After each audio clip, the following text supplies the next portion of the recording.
Hello, my name's Spencer, and today I'm going to go over protein powders, how to pick the best one for you based off your situation. I'm going to try to go over a couple of different items and just kind of give you a heads up how to be a little bit smarter about it in terms of picking to try to avoid kind of getting scammed and spending too much money on stuff that really isn't that much of a difference. So first of all, we're going to go over whey protein powder. Whey protein powder is the most well-known one, most available one. It's quickly digesting, highly bioavailable. Where people get into trouble with whey protein powder is there's a lot of debate over there as far as where to buy isolate or whey protein concentrate. A lot of people just kind of subscribe to the theory that the more filtered it is, the better it is, which isn't necessarily true. A lot of companies out there, what they do is they will sell you a highly filtered protein powder, but they'll add additives to it to kind of cut the cost to make it a little more price effective for them while still charging you a high amount. So what that comes down to is you may have a protein powder that claims that's whey protein isolate, but then they added a bunch of junk to it. So what's the difference between that and just buying the protein concentrate and getting the same amount of grams of protein per serving? At the end of the day, it's the same thing. You're getting the same bang for your buck. The only difference is the protein concentrate is probably going to be a lot cheaper, as much as half the price. When picking up protein powder, the trick that I usually find works best for overall is instead of just looking at the type of protein powder, look at the grams per serving and the grams of protein per serving. So total serving size versus grams of protein per serving. So for example, if you see a protein powder and one serving is 32 grams and it contains 24 grams of protein, that means there's only about 8 grams of other stuff in there, whether it be just junk and filler from it not being filtered well enough, or it's like the cocoa powder and flavorings. Versus if you get another protein powder that let's say has 32 grams per serving, but a serving only has 20 grams of protein, that means that there's 10, 12 grams of junk in there, so it's a little bit more junk and a little less pure. Now, as far as what kind of difference this makes, the difference is it's not going to be as easy to digest. If there's more junk in there, it's going to be a little harder on the digestive system. So especially if you get like the really cheap protein powders, they'll make you feel a little bit bloated, and they won't feel as good to drink, and they're probably going to not taste as good either as a result. As far as why that concerns you is if you have digestive problems. Now, the good news is if you don't have digestive problems and if you drink a cheap protein powder, it doesn't make you sick, you may have to drink more of it to get the same effect. You may, instead of only having one scoop, because one scoop may only contain 20 grams of protein versus an isolate may contain 30, so you may have to have a scoop and a half. But if it saved you a lot of money in the process, it might just be worth it to go with the cheaper version. Now, if you have a lot of money to spend, obviously go with the isolate. But frankly, there are some concentrated proteins out there that, if you look around, you'll find that are pretty good ratio. Once again, like the one I take, it actually has 32 grams of protein with 24 grams of protein for a 32 gram serving, which is a very good ratio, comparable to a lot of companies out there that claim to be protein isolate. So I feel like it's a pretty good protein powder, plus it tastes pretty good. So that's it for the wheys. Once again, the purpose of whey, and just for anyone that is kind of wondering what the purpose of whey protein, it's easily digestible, so it's really good for post-workout or around your workout time because they're going to digest easily and quickly. It's not good for things like before bed because it digests so quickly it's going to be kind of go through your system too quick. So if you're not readily needing it, like if you're just working out and your body needs the protein right then and there, you're probably not going to use a lot of it. So it's going to get either stored as fat or sent through a system. You're going to wind up pissing it out. So that's when you want to start looking into longer digesting proteins. That's like your protein caseins and things of that nature. Casein is pretty available. It's pretty easy to find. Problem with it, it's hard to digest. So because it's hard to digest, it makes it digest longer, which is good. The bad is it also doesn't have quite as good of a bioavailability to it. Like at the end of the day, you're usually going to wind up getting a lot more junk in them.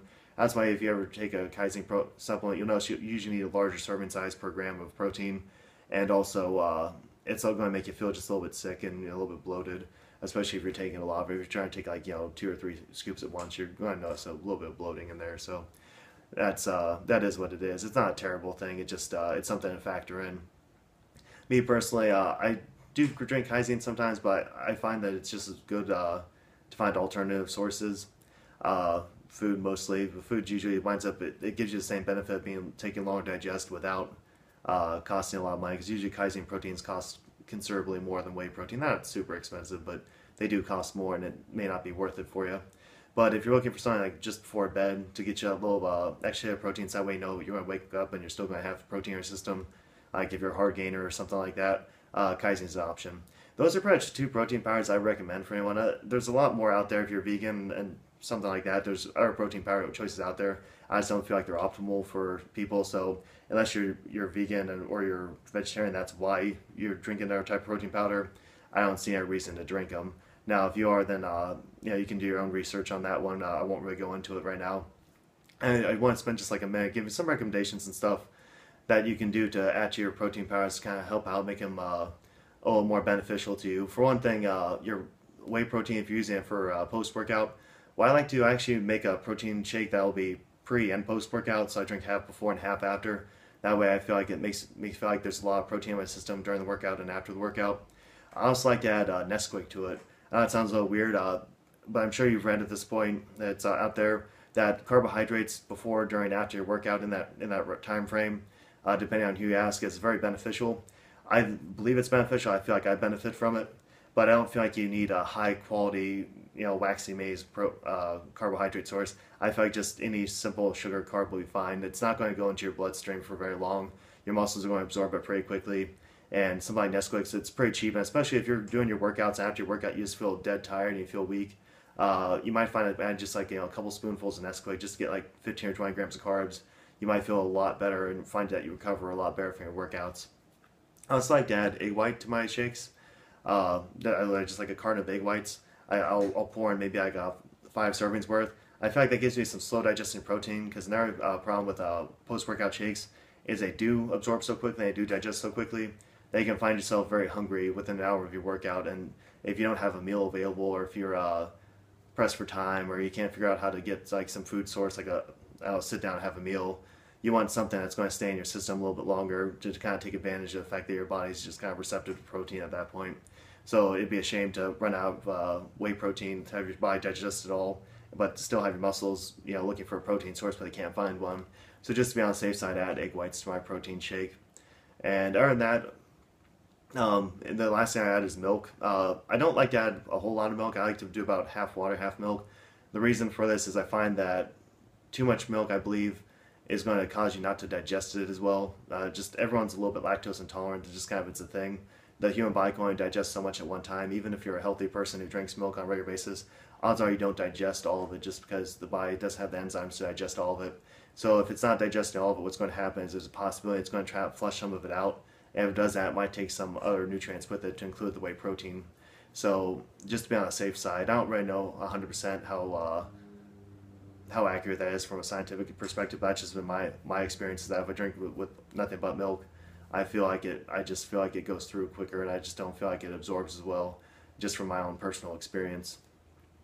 And other than that, for the Kaizen shakes, kind of the same thing, minus the carbohydrate source. Obviously, you don't need carbs right before bed, as far as I'm concerned, or as far as I know. So I don't really add carbohydrate source, but you can still add egg white there, and you can add milk and water. And once again, it makes a good pre-nighttime shake if you want, but I kind of steered away from it a while back, and I'm really not using it as much anymore. I did for a while. I bought a bunch and got on kind of a good deal, but I kind of stopped using it just because I don't feel like I was getting a whole lot of results from it. I feel like I was just getting bloated and sick from it, versus whey protein. I feel like it actually does absorb, and it makes a difference and benefits me more so than food would, like post-workout, when I'm not necessarily ready to eat a big meal because I'm, exhausted from my workout. So that's pretty much it. Hopefully this is some good information. Once again, the goal is, to kind of save some money and not spend too much. You're going to see a lot of marketing scams out there. I'll try to tell you this is better, that's better. At the end of the day, the amino acids are pretty much across the board the same between protein supplements. The only difference is the purity of the protein, which once again, it only affects you in terms of digestibility and possibly flavor, just because the more junk that's in there, the more they have to try to flavor. So it is what it is. But if you can stomach it, don't spend the extra money. Don't spend a whole lot on isolates and all these other things. If you can't afford it, if you have the extra money, by all means spend it.